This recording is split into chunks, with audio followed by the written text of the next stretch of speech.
News on television reported that the second princess of the Vermilion Kingdom, Stella, had arrived in Japan.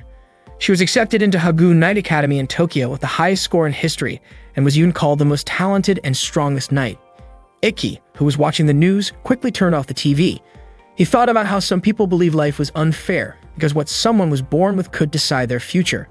Talent or no talent was something set from birth, and it felt like unchangeable fate. Those without talent would never defeat those who had it, so in the end, they had no choice but to give up on their dreams. Ikki remembered the words of his great-grandfather Ryuma, who had told him not to be bitter when he realized his own weakness. That advice was proof that Ikki had not given up on his dream. Holding on to those words, Ikki summoned his sword in Tetsu. He was a blazer, a special kind of human able to summon weapons formed from their very soul and use supernatural techniques through magic. Blazers recognized by the international organization were given the title of Mage Knight. Ikki's dream was to become one of them. After training within Tetsu, Ikki returned to his room only to find Stella there wearing nothing but light clothing. Shocked, he froze for a moment. Stella, equally surprised, became furious when she saw him. In his panic, Ikki clumsily tried to make things even, which only made the situation worse. Stella, angry and embarrassed, immediately slapped him. Because of that incident, Ikki was summoned by Kurono, the headmistress of Hagoon Academy. She explained that Hagoon had always been the most prestigious knight academy in Japan. Every year in the Seven-Star Festival had decided the strongest knight, Hagoon's representatives had almost always taken the championship. But lately, the academy's results had declined. That was why she had stepped in as headmistress, determined to restore Hagoon's glory. However, she had not expected Ikki to get involved in such an inappropriate misunderstanding. Ikki explained that it was just an accident. Kurono, though skeptical, questioned why he had reacted the way he did. Ikki admitted his behavior had been clumsy, but he tried to take responsibility by apologizing directly to Stella. He promised he would do whatever it took to make up for the mistake. Stella, still upset, initially wanted to spread the story, but after hearing Ikki's promise, she decided to forgive him only if he was willing to face the consequences. She teased him with an impossible demand, but Ikki refused, saying the accident was not worth such a punishment.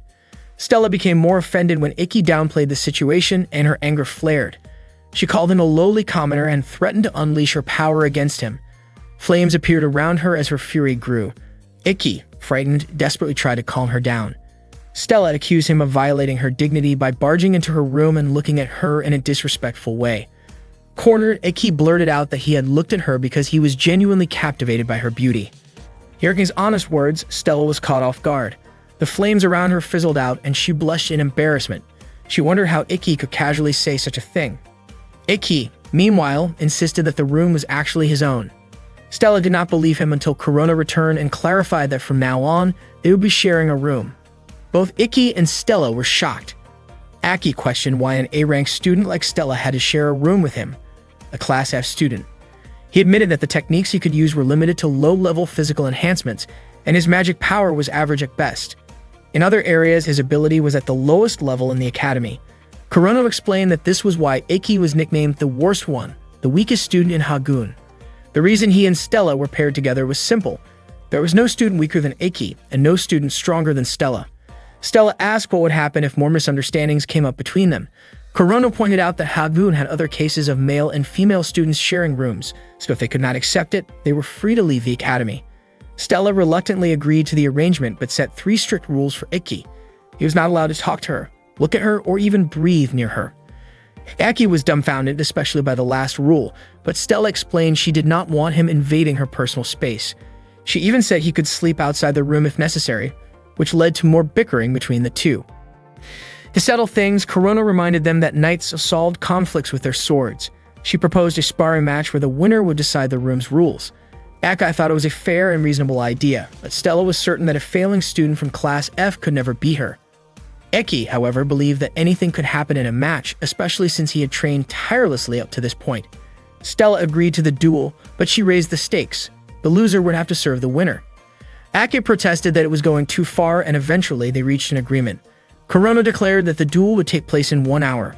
Stella really could not understand why she had to face Ikki, who claimed he had worked so hard. She remembered how her mother once told her not to train too much, but little Stella had said that her small country needed a powerful magic knight, and she promised to control her strength. Stella was very confident that she could defeat Ikki in the match.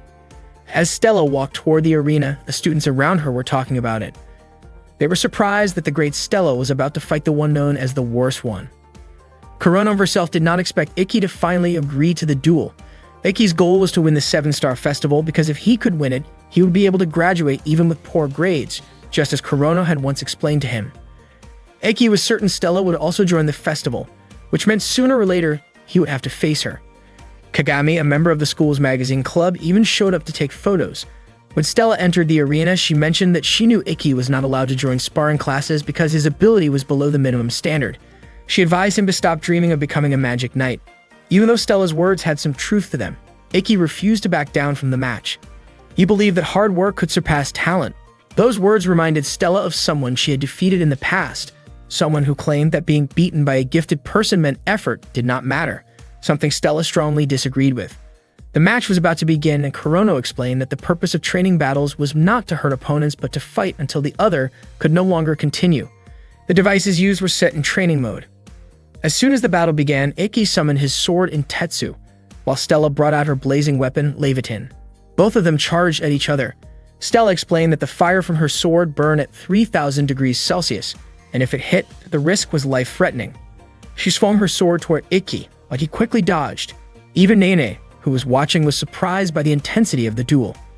Throughout the match, Stella kept attacking, but she did not expect Ikki to block her strikes so consistently. She praised his defensive technique. Ikki admitted he was struggling and pointed out that her swordsmanship showed she was not only gifted, but also someone who had worked hard. Stella appreciated his observation but was certain that her techniques could not be read so easily. At that moment, Ikki stopped one of her attacks. Stella was shocked to see that he could mimic her movement after observing it only once. The truth was that nobody had ever trained Ikki, so he had taught himself by carefully analyzing others. By studying deeply, he believed he could understand techniques to their very core and eventually surpass them. That was Ikki's style of swordsmanship. Stella attempted to feint, but Ikki calmly said that her swing was too slow and he easily blocked it. He even recognized that the move was not part of her usual sword style and advised she should not rely on tricks. His counterstrike landed, and for a moment, the students thought the fight was already over. Stella stood back up, however, and this time she poured her magic into her weapon. She explained that she knew Ikki's Intetsu would not be able to hurt her unless she fought him with her sword. Stella admitted that if she fought Ikki using only her swordsmanship, everyone would realize she was not just talented but also trained with dedication. Still, she decided to acknowledge that if she won, it would be because of her magic. With that, she resolved to face Ikki with her full power. Ikki, who had long accepted that he lacked natural talent as a magic knight, refused to step back. Stella then unleashed her full power, Cafeteria Salamandra. Ikki, meanwhile, focused on his own secret technique, always thinking about how the weak could defeat the strong. He called it Itoshura. When Stella launched her strike at him, Ikki suddenly moved with blinding speed, dodging the attack. Stella was stunned by how fast he had become, as if his magic had spiked all at once. In truth, Ikki had poured all of his magic into a single burst, focusing every drop of his energy into 1 minute. That was his original noble art. With that, Ikki's blade reached Stella, knocking her down. His belief was simple. To overcome the strong, the weak had to push themselves beyond human limits. Soon after, Ikki himself collapsed from exhaustion. Kurono then announced that Ikki had won the match. The entire audience was left in shock. Nene, watching with a smile, commented that the upcoming selection tournament was definitely going to be exciting. After Stella regained consciousness, Kurono came to see her in the student infirmary. Stella admitted that it had been a long time since she had felt the sting of defeat. She asked how Ikki was doing. Kurono explained that the technique of releasing all energy within a single minute could only be used once a day, which meant Ikki must have been far more exhausted than Stella. Curious, Stella asked what had actually happened. A student like Ikki should not have been ranked at level F. Kurono explained that rankings were determined only by a blazer's raw ability scores, so skills like swordsmanship or martial arts were not considered in the evaluation. Because of that, the system at the time did not favor Ikki's strengths. Stella was still puzzled about how Ikki could end up repeating a year. Kurono told her that there were many difficulties, or rather, the kind of simple but unfair problems that often showed up. Ikki had faced that unfair system over and over, but he never gave up and continued to train his abilities with conviction. Earlier, Stella had once said that she wanted to study abroad because staying in her home country would not help her grow. Because of that, Kurono suggested that she follow Ikki's example so her time in school would not be wasted. Later, Stella returned to the room and saw Ikki fast asleep. She gently touched his back. It was the first time she had ever touched a boy's back. Suddenly, Ikki shifted in his sleep and his body pressed down on Stella's hand. She carefully tried to pull her hand away, holding herself back from making any noise. As she noticed Ikki's shirt slightly open at the stomach, a brief thought crossed her mind to reach out, but she quickly held herself back. Remembering how Ikki had once seen her in an embarrassing situation, she wanted to even the score, so she lightly placed her hand on his stomach. The moment she touched him, Stella felt a strong surge of energy flowing from him. Surprised, she muttered to herself why she had even done that in the first place. To her shock, Ikki suddenly woke up and asked what she was doing. Startled, Stella screamed in embarrassment. After that, Stella sincerely apologized to Ikki. She admitted that she had judged him too quickly, and that if she had tried to understand him beforehand, she probably would not have lost the way she did. She openly acknowledged her defeat.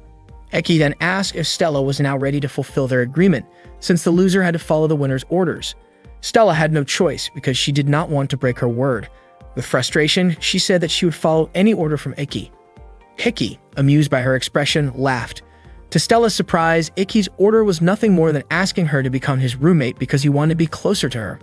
Stella's face turned bright red when she heard such a straightforward request. Ikki told her he would cancel the arrangement if she was uncomfortable with it, but Stella quickly stopped him. She said she would go along with it, insisting that she was only carrying out his order. Still flustered, Stella asked Ikki to call her by her real name. From that moment, the two of them agreed to be good friends. Shizuku was Ikki's younger sister. One day, she realized that even in their peaceful world, there was still a cruel fate. Ikki, the brother she loved so much, suffered because of it. No one in their family cared about him. One morning, Ikki and Stella were out jogging together. For Ikki, running 20 kilometers every morning was just part of his routine. He told Stella not to push herself too hard, but Stella said she was fine with it. Ikki reminded her that her magical powers were already more than enough to make up for her stamina, but Stella insisted that she could keep up. Ikki pointed out that she just didn't like losing. Ikki offered her a drink from his bottle, but Stella hesitated, feeling a little embarrassed.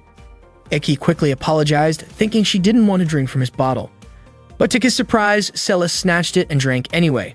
Seeing that, Ikki looked genuinely happy. That same day, his little sister Shizuku would be starting at the academy. They hadn't seen each other in 4 years.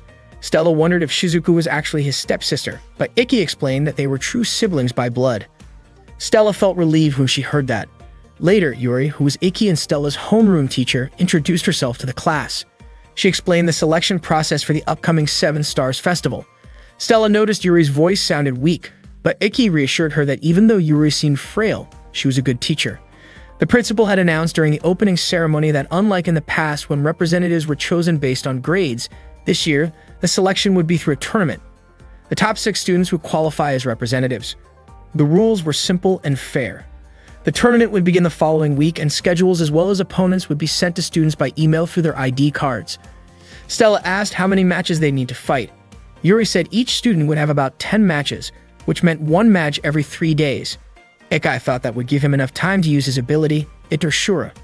Yuri also explained that anyone who didn't want to participate could withdraw since it wouldn't affect their grades. She encouraged the class, raising her voice in cheer, but suddenly collapsed and coughed up blood. Ikki and Stella immediately rushed her to the student infirmary. Yuri revealed that she had been coughing up nearly a liter of blood every day. Ikki gently told her not to push herself so hard, but Yuri insisted that the day was special and she didn't want to look weak. Ikki confided to Stella that the only reason he was admitted into the academy was because Yuri had given him the chance. Yuri, however, said it was because of Ikki's own strength. She smiled and mentioned that last year had been especially tough for him. When Stella and Ikki left the infirmary, Stella asked what Yuri had meant. Ikki explained that Yuri was talking about how he wasn't allowed to join regular classes before. In the past, there had been no minimum requirements, but things had changed since then. Just then, the girl ran up and hugged Ikki. Stella was shocked and scolded him, but Ikki insisted he didn't know her. The girl introduced herself as Kagami, one of Ikki's juniors, and said she was a huge fan of his. Stella was clearly annoyed. Kagami praised Ikki for how strong he had looked in a recent match. She said she planned to start a newspaper club and wanted to feature him in the first issue, asking if he'd agree to an interview. Ikki looked embarrassed and said he wasn't really that impressive. Stella, irritated, said Ikki had already become popular at the start of the semester, so he might as well accept the interview. After that, she walked away. Kagami happily said she already had a headline idea for his article. Ikki asked her to talk about it later. Ikki then ran after Stella. On the way, he spotted Shizuku. She came over and greeted him warmly. Other students recognized her as the second-ranked student in the academy. Ikki admitted he almost didn't recognize her after so long, and he apologized for making her wait. Shizuku said she had been looking forward to meeting him again. and in front of everyone, she suddenly kissed him. Stella was stunned, and Kagami quickly took a picture, planning to use it as news material. Afterwards, Shizuku said she had wanted to see him for years. Stella, visibly upset, demanded to know what Ikki was doing, but Ikki was at a loss for words.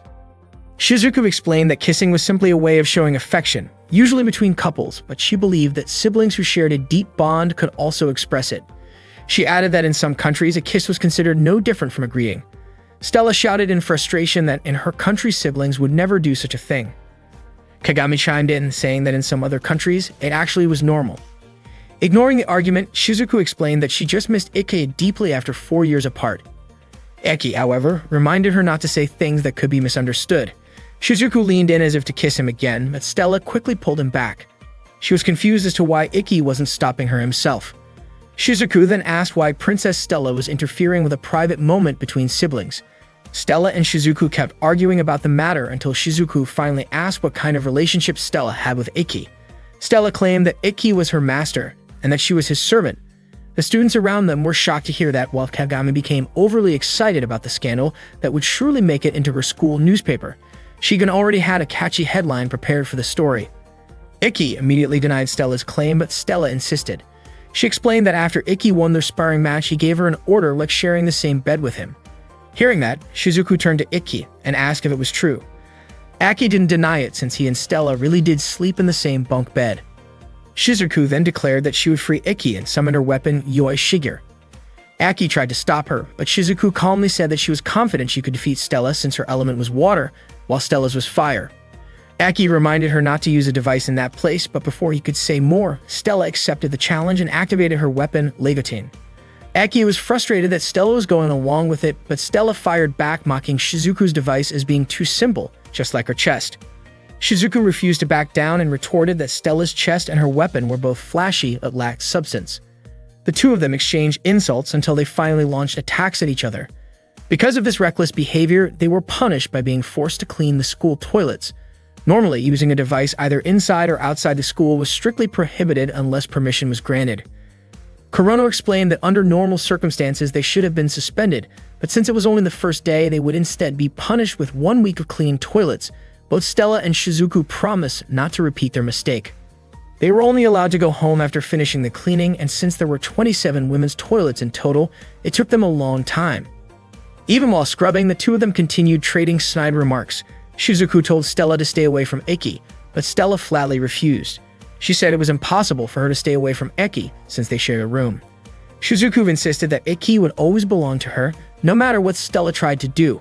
Stella countered by bringing up the fact that Shizuku had kissed Ikki on the lips. Shizuku defended herself, saying that there were things only siblings could truly understand, and that Stella would never be able to feel what Ikki felt. She explained that Stella could never understand Ikki's pain of being treated like he did not exist. Stella was left shocked and confused by Shizuku's words. Shizuku then left, telling Stella there was nothing she could do. When Shizuku returned to her dorm room, she was greeted by her roommate, Nagi. Meanwhile, Stella was still troubled by Shizuku's words. Not long after, Ikki entered the room and asked what she was doing there. Stella said she had been waiting for him because she wanted to train together. Ikki assumed Stella was too tired to practice, but Stella handed him a bottle of water that he had left behind. Then Stella suddenly asked Ikki if he had really been treated as if he did not exist. Ikki was startled by the question and accidentally spat out the water he was drinking. He guessed Shizuku must have told her and admitted that he had wanted to share that story with Stella anyway. Ikki explained that he once looked up to someone named Ryuma, his great-grandfather, who was a national hero that led Japan and won a past war. The Kurogen family produced talented blazers in every generation, but not him. Because of this, his family treated him like he was nothing. He was never even invited to family gatherings. One New Year's Day, Ikki could no longer take it and left the house. The weather turned bad, and he became lost. For a moment, he was ready to give up on life, but then he realized how pathetic it would be to end like that. At that moment, Ryuma appeared before him. Ryuma understood Ikki's pain and told him to hold on to his frustration, because it was proof that he hadn't given up on his dreams. He reminded Ikki not to become the kind of man who gave up just because life was unfair. Ryuma said that humans were beings without wings, but they could still reach the moon. Those words truly saved Ikki. From then on, Ikki resolved to be like Ryuma. He wanted to someday meet someone who had suffered like him and pass on those same words. But in order to do that, he had to grow stronger, strong enough to be a true knight like Ryuma. Since no one was willing to train him, Ikki trained himself. Thinking back on it, he realized the Kurogane family never wanted failure like him to become a knight, so they pressured the school to impose a minimum ability requirement for classes. This became a rule under the former principal, specifically to stop Ikki from ever graduating from the academy. Luckily, Corona replaced the principal, though Ikki still believed the unfair treatment would continue. Stella, however, was certain that Ikki would never give up, no matter how much he suffered. She admitted that she had once felt the same way as well. Stella then asked Ikki to correct what he had said that morning when he claimed Stella hated to lose. Ikki nodded and changed his words, saying that neither of them wanted to lose. Hearing this, Stella smiled warmly at him. Meanwhile, Shizuku shared her thoughts with Nagi. She told him how much she cherished her older brother because of his kindness. Even after Ikki ran away, her feelings toward him remained the same. Shizuku realized how harshly her family had treated Ikki, so she decided to give him the affection he deserved directly from her. Hearing this, Medi smiled warmly. Shizuku apologized for talking too much even though she had just met Nagi. Nagi noticed that Shizuku was a shy person who disliked being around others, and he realized her family situation had only made things worse. Nagi admitted that he had once met someone similar to Shizuku. He reassured her that he didn't mind listening to her stories and even hoped she could see him as an older brother. Shizuku smiled at his kindness. That evening, Stella was preparing dinner while Ikki was taking a bath. Without warning, Stella entered the bathroom, which surprised Ikki since she was dressed in only her undergarments. Embarrassed, Ikki asked why she came in like that. With hesitation, Stella explained that she wanted to help wash his back because she considered herself someone who should support him, and she thought of it as her responsibility. Ikki tried to refuse, saying he never asked for such a thing, but Stella insisted. She began helping him wash, and Ikki's face turned red as he tried to stay composed, especially since she was sitting so close. Stella then asked if Ikki liked women's bodies, catching him off guard.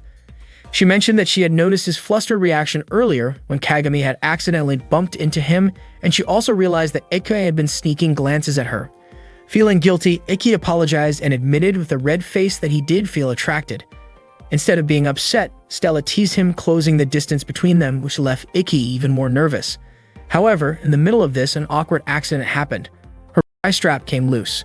Stella only realized it after it slipped, and when she noticed how close she was to Ikki, she became overwhelmed with embarrassment. As Ikki turned his head toward her, Stella panicked and scolded him. When Ikki saw the fallen bra on the floor, he froze, realizing what had happened.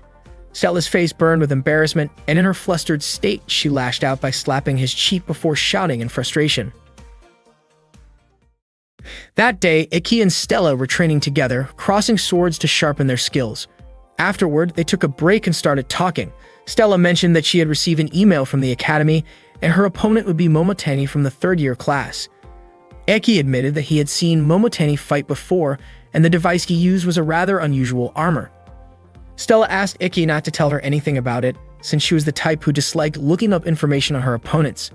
She wanted to treat it as practice, in case she ever faced an unfamiliar blazer. Ikki agreed, since there were times when not knowing an opponent's level of skill was part of the challenge. Stella then said that researching an opponent's strength, as Ikki often did, was also important. Suddenly, Ikki smiled. He was surprised that even though he and Stella often disagreed, they still managed to get along well. Stella's face turned red, and she felt really embarrassed after Ikki said that. When the bell rang, Ikki invited Stella to head back to class. Stella, looking nervous, shyly asked Ikki out on a date. But before he could answer, Ikki's phone buzzed with a message from Shizuku, inviting him to go shopping the next day. Stella looked annoyed, especially since Ikki immediately agreed to Shizuku's invitation. The next day, Stella tagged along when Ikki went shopping with Shizuku.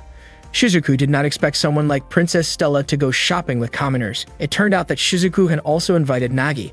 Stella explained that it was Ikki who invited her after she had said she wanted to learn more about Japan. Shizuku pointed out that Stella should focus more on learning proper manners and how to read the situation. Not wanting to lose, Stella countered that she did come along after reading the situation, since she would not let Ikki go off with his flirty little sister. Nagi then introduced himself as Shizuku's roommate, saying that Shizuku had asked him to keep her company while shopping. Ikki found Nagi's appearance surprising. Nagi explained that while he was a man by nature, his heart was more like that of a woman. As Ikki and Nagi talked, Stella and Shizuku kept watching them. They seemed worried that Nagi and Ikki might get too close. Nagi even thought about teasing Ikki a little, but Shizuku quickly pointed her sword at him, putting a stop to it. That day, the group took a train and headed to the shopping district. Stella was happy to be there. At one point, Iki asked if Shizuku's outfit looked a bit too flashy. Shizuku admitted that it was Nagi who had dressed her up. When Stella saw Iki and Shizuku holding hands, she scolded them. Shizuku was confused, saying that it was nothing more than sibling contact. She reminded Stella that she and Iki used to walk holding hands all the time when they were younger. Stella secretly wished she could hold Iki's hand too, but Shizuku teased her, saying that if someone held hands with the opposite sex who was not family, it looked like she had special feelings for him. Stella's face turned bright red and she quickly denied it, saying she was only Iki's servant. Shizuku told her that she did not need to hold Iki's hand anyway, and then invited Iki to go eat with her. Stella grew furious, calling Iki both clueless and a siskan. Meanwhile, in the mall's security control room, guards were about to change shifts when something suspicious happened. At the same time, Iki and the others were eating ice cream at a cafe that Nagi had recommended. Stella was surprised that Nagi knew so much about good spots. Shizuku explained that Nagi was very knowledgeable about fashionable clothes and good food. Aki wiped some cream off Shizuku's face so her nice outfit would not get stained, and he tasted it without thinking much. Shizuku's face turned red and she was left speechless. Nagi realized that while Shizuku could act bold, her defenses were surprisingly weak. Shizuku admitted she had been caught off guard because Iki did it so suddenly. Unexpectedly, Stella smeared her face with cream and showed it to Iki, clearly wanting him to wipe it off like he had done for Shizuku. But since she had smeared too much, Iki went off to get a towel instead. Shizuku called Stella an idiot, and Nagi laughed, finding Stella's silly side rather cute. Back in the control room, an intruder entered and took out the security guards. At that moment, Iki and Nagi happened to be in the restroom. Iki was surprised to see Shizuku opening up to Nagi, since she was usually shy, easily irritated, and not good at dealing with strangers, especially men. Iki was grateful to Nagi for being friends with her. Nagi replied that Iki was exactly as Shizuku had described him, strong and caring. Suddenly, Nagi heard footsteps and covered Iki's mouth to keep him quiet. Two intruders working for Bishu burst into the restroom, with one of them even firing a gunshot. After making sure no one was inside, they left. Thanks to Nagi's magic, both he and Iki managed to stay hidden. Afterward, they returned to the restroom and found a mask left behind by the two criminals. Iki suspected that the mall they were in was being robbed. Nagi suggested they find out more, activating his device called Darkness Hermit. With it, Nagi could manipulate shadows and move through them. Together, he and Iki made their way to the security room, where they found the unconscious guards, most likely drugged by the intruders. Iki immediately reported the situation to Kurono. By then, the case had already made the news since a visitor had managed to escape and notify the police. Kurono told him that the police were surrounding the area. Iki wondered who the culprits really were. According to Kurono, it was just a gang of criminals with one blazer among them. They were also demanding a huge ransom. Akai thought that if money was all they were after, the case should have been easy to handle. According to Kurono, it seemed that the criminals were not only after money. She was certain the police would need the help of Iki and Nagi, so she allowed them to use their devices. Akai thanked her, and Kurono reminded him not to act recklessly. At that time, the criminals were holding several people hostage in the mall, including Shizuku and Stella. Stella called them cowards for targeting women and children. Shizuku whispered a plan to Stella and asked her not to act until she had finished preparing. In the crowd, a mother was crying and begging the criminals not to hurt her child. The one leading them, Yoken, shoved the woman to the ground. A young boy threw his ice cream at Yoken, asking him to leave his mother alone. Yoken insulted the boy and pushed him away before pointing a gun at him. Just as he pulled the trigger, Stella moved quickly. She used her flames to melt the bullet before it could reach the boy. Yoken fired several more times, but the shots had no effect against Stella's Empress dress. Stella calmly explained that she had no intention of fighting them and only wanted to speak to their leader. Yoken ignored her and kept firing until another man stepped forward. The man was Bisho, their boss. He ordered Yoken to lower his weapon. Bisho immediately recognized Stella as the second princess of the Vermilion Kingdom. He greeted her politely and even scolded Yoken for threatening the hostages. Yoken apologized but tried to justify himself by saying the boy had attacked him with ice cream. Bisho coldly remarked that the boy's behavior was the fault of his parents. Then, to everyone's shock, he pointed his gun at the boy's mother, claiming she had committed the crime of failing to teach her son proper manners. Stella's patience snapped. She activated her device, realizing too late that Bisho had been trying to provoke her from the start. Still, she had no choice but to fight. Bisho drew his own device, the Judgment Ring, and blocked her flames. With a single counter, he managed to knock Stella down. He explained that his weapon worked through a system of judgment and punishment. The ring on his left hand absorbed his opponent's attacks as sins, while the ring on his right hand released them back with multiplied force as punishment. Stella quickly realized she had been struck by her own power reflected against her. Bishu mocked her, calling her noble for risking her life to protect strangers. Then, with a twisted laugh, he demanded that Stella humble herself before him if she wanted to save the hostages. Stella refused to give up, and Bishu burst into loud laughter at his own cruelty. Ikki, furious, wanted to rush in, but Nagi stopped him. Nagi reminded him that acting recklessly could put everyone in greater danger. Meanwhile, Stella's resolve hardened, and though Bishu thought he had broken her, she stood strong. At the same time, Shizuku was secretly casting a spell. Nagi reassured Ikki, telling him to trust his sister, since she was one of the Academy's best magic users. Sure enough, Shizuku managed to quietly create a barrier around the hostages, keeping them safe without the criminals realizing it. Bishu eventually noticed that Stella wasn't the only blazer present. He ordered his men to open fire on everyone. Yokin and the others obeyed, but their bullets bounced harmlessly off Shizuku's magical shield. Confident now, Shizuku believed Ikki would finish the fight. Ikki drew his device in Tetsu. Bishu and his men spotted him standing above them and tried to shoot him down, but none of their bullets could hit him. Ikki declared Itoshura, focusing all of his strength into his sword. He knew that if Bishu's left hand made contact first, his attack would be neutralized, so Ikki moved with precision, leaping into the air and spinning to confuse Bishu's aim. In an instant, Ikki closed the distance and slashed with lightning speed. Bishu's left hand was severed by the strike. This was Ikki's seventh secret technique, Reiko. Bishu screamed in pain. Ikki explained that his sword was faster than Bishu's eyes could follow, leaving him unable to defend. He added that Bishu's suffering was nothing compared to what Stella had endured because of him. Not long after, Nagi revealed himself.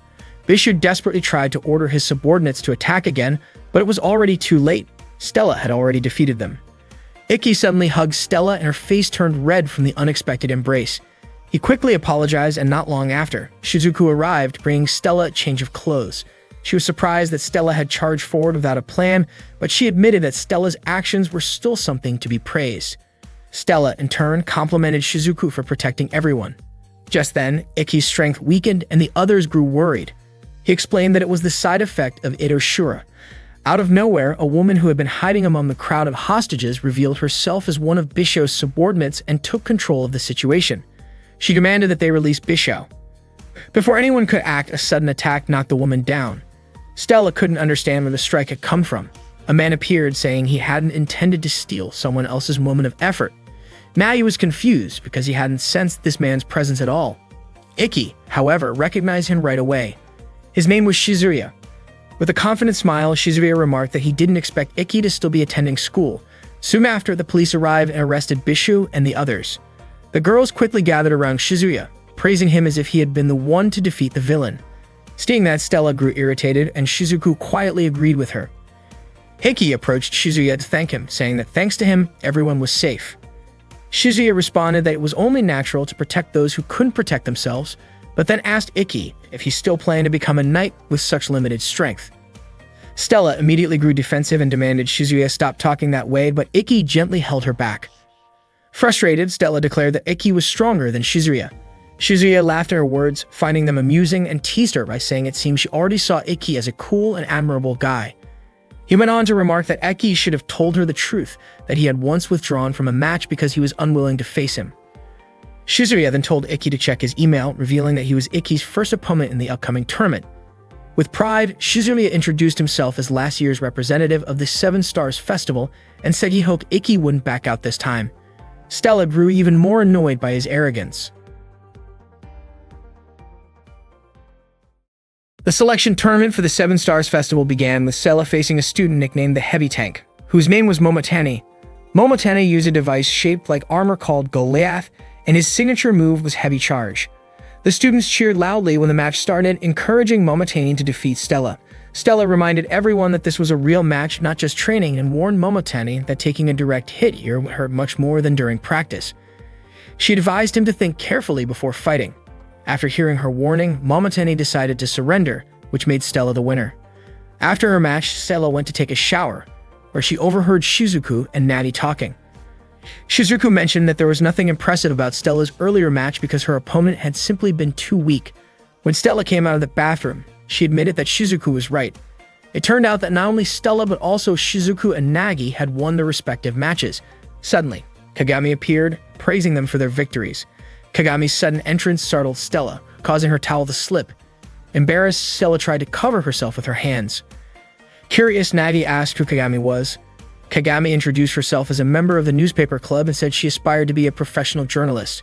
Nagi guessed that Kagami probably heard a lot of rumors around the academy. Shizuku clarified that Kagami was a journalist, not a gossip chaser, though she admitted that she often picked up on rumors as well. Nagi, instead of being put off, wanted to get along with her since they both enjoyed hearing such things. Meanwhile, Ikki was watching match footage on his laptop when Stella came over to see him. He congratulated her on her victory earlier, having already heard the result through an email. Stella noticed that Ikki had been rewatching the same video repeatedly and wondered why. Ikki explained that he wanted to study the timing of the attacks. Stella revealed that the move in question used an ability called the Invisible Area. It did not only hide a person's form, but also their scent and presence, making it a perfect camouflage. That was the frightening ability of the device Oborozuki. Stella admitted she disliked the idea of defeating opponents without ever revealing oneself. Ikki believed that if the user of Oborozuki ever faced Stella, he would likely back off immediately, since a long-range fighter like her could counter such an ability. He pointed out that while people called that kind of fighting style the hunter, Stella thought it was more fitting to call such a person a coward. She realized, however, that for Ikki, such an opponent would be especially challenging. She asked if he would really be alright going up against someone with a device like that. Ikki asked if she was worried about him. Stella, flustered, denied it, saying only that she did not want him to lose to someone like that. Ikki assured her that he already had a plan in mind and was confident in his victory. Stella smiled and encouraged him. Determined to figure out a way to defeat Shizuya, Ikki continued to train.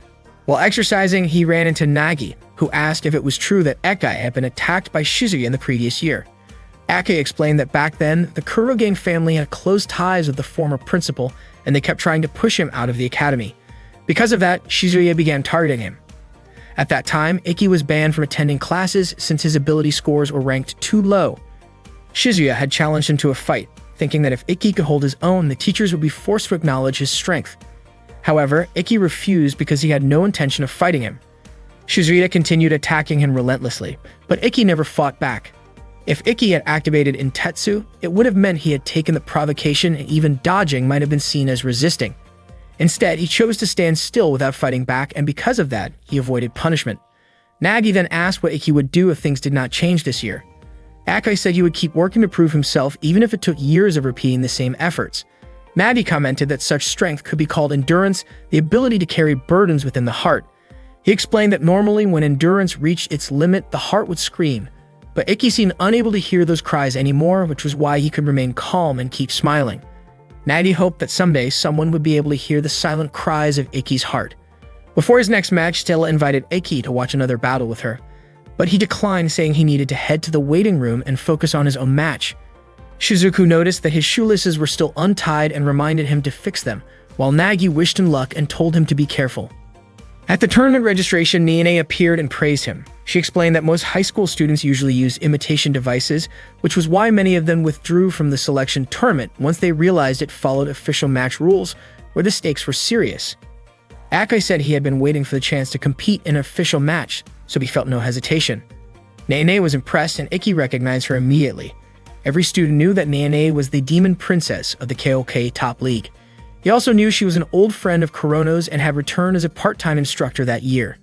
Nene leaned casually against him and playfully suggested the idea of a private lesson together later that night. Suddenly, Kurono approached Nene, catching her off guard. She instinctively hid behind Ikki. Kurono questioned why Nene, who was supposed to serve as the commentator and overseer for the third match, was lingering there. Nene admitted that she was bored with the previous match, and Kurono promptly pulled her back to her designated spot. 30 minutes before Ikki's match, he focused intently on preparing himself. He could hardly believe that he had finally reached his first official match. Years of patience and perseverance had led him to this moment. Confident that he would not lose, he waited for the time to arrive. When the 30 minutes had passed, it was finally Ikki's turn to step into the arena. This was the fourth match of the day, and Hangetsu and Nene were in charge of guiding the proceedings. The students were buzzing with excitement, eagerly anticipating the battle. The first contestant to appear was Shizuya, a student from Class C who had previously represented his class in the Seven Stars Festival during first grade. The crowd erupted in cheers at his arrival. Opposing him was Ikki, a Class F student who had recently defeated Stella in a practice duel. Shizuya arrogantly expressed disbelief that Eke had dared to show up for this match, claiming he would easily crush him. Without hesitation, Shizuya activated his Oborozuki device, manifesting as a bow, while Ikki readied his Intetsu device in the form of a sword. Ikki concentrated fully, but Shizuya mocked the intensity of his gaze. Despite being reminded that the match had officially begun, Shizuya continued taunting him for appearing impatient. Then, Shizuya activated the invisible area, causing both of them to vanish from sight. The arena now resembled a dense forest, with the environment itself adding to the challenge. 04. As arrows flew from every direction, Ikki managed to deflect them. Suddenly, he noticed a rip in the air and realized that he had located Shizuya. With a swift strike of his sword, he landed a successful hit.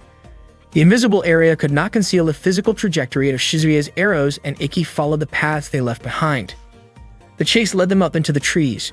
Shizuya could not believe that Ikki was serious about defeating him, while Ikki remained determined to prevail. Shizuya laughed at Ikki's resolve. Ikki prepared to accept Shizuya's attacks, confident he could block them. Shizuya then disappeared and began launching invisible strikes. Ikki could not avoid these attacks initially and wondered how Shizuya was able to execute them. Shizuya explained that he did not rely on cowardly shortcuts. This year, the invisible area could fully conceal the arrows until they struck the target. One arrow hit Ikki, causing him to stumble. Hangetsu was shocked by Shizuya's strength, clearly surpassing last year. Nagi grew increasingly concerned, and Shizuku noted that Ikki's plan might be in jeopardy. Stella questioned why Ikki had not used his techniques immediately.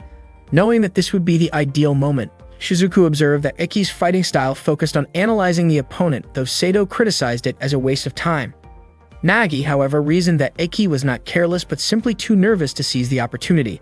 Stella found this hard to believe, yet she acknowledged Ikki's rare display of confidence, as he had never declared certainty in victory before.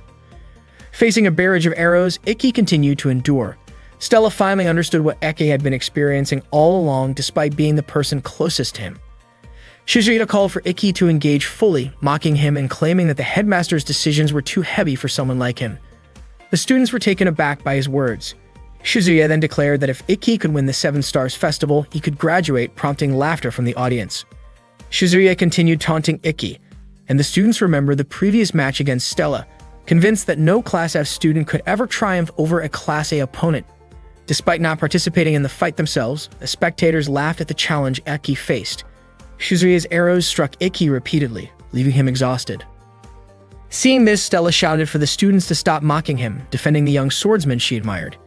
She encouraged Ikki not to give up, expressing that she preferred to see him fight with determination and wanted him to appear strong in her eyes. Inspired by her support, Ikki stood up and clenched his fists, silently thanking Stella for her encouragement. Shizuya, noticing Ikki's reaction to the female cheers, laughed at him. Ikki took a deep breath to regain focus, perplexed at his fixation on tracking Shizuya's arrows. Shizuya planned to target Ikki's mind while he was in a state of happiness. Ikki, however, had anticipated this and knew that he had one thing he could rely on, Itershura. He activated the technique, but to Shizuya it seemed like a flawed move that could not compare to his own skill. Ikki's ability allowed him to observe an opponent's techniques and attacks in detail, paying attention to angles, words, and even the tone of voice when Shizuya released an arrow.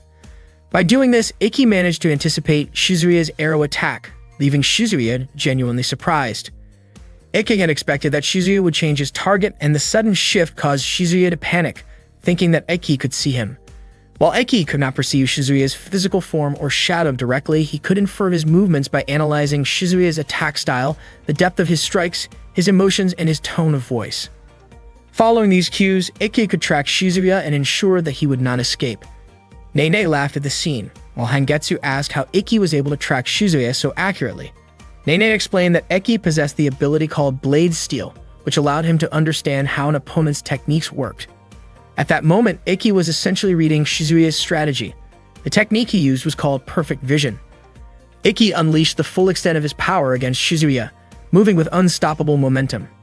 Even when Shizuya unleashed his Million Rain attack, Ikki continued to advance steadily. Shizuya grew increasingly fearful, to the point of pleading with Ikki not to harm him.